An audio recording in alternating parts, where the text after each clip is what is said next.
In today's video, I'm going to teach you how to superscript in Figma. Superscripting, which you might know as making text appear slightly smaller and higher than the rest, is often used for footnotes, ordinals, or mathematical expressions. If you're designing with Figma, you might find yourself needing to use this feature. So let's get started on how you can easily set this up in Figma in a few simple steps. First, go ahead and open your preferred web browser and navigate to Figma's official website. Once you're there, you'll want to locate the login button.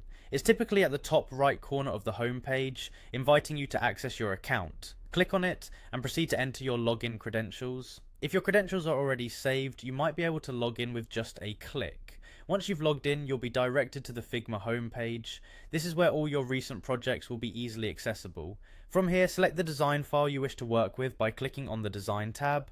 This will open your chosen design file and display the canvas where you can interact with different design elements. Now, go ahead and select the text you want to apply the superscript to. It's as easy as clicking on it. You might need to zoom in if it's a bit hard to see.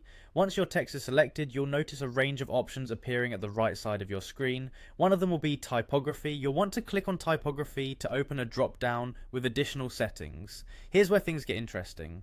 Inside the typography section, you'll find the type settings option. Go ahead and click on it to expand the menu further.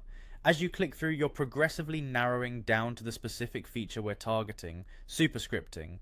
After you've opened type settings, you'll see an option labeled Details. Click on Details. This is going to lead you deeper into the type mechanics that Figma offers. In the details section, there should now be a button or a tab named Numbers. Give that a click and it should offer you the final subset where position settings can be adjusted.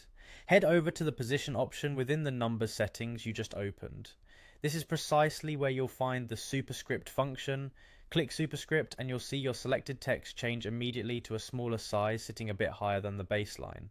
And there you have it, you've successfully turned your text into superscript in Figma. Now you can follow these steps anytime you need to add a professional touch to your project with correctly formatted superscript text. Feel free to reach out if you have any questions or if any steps are unclear. Thanks for watching and enjoy designing in Figma.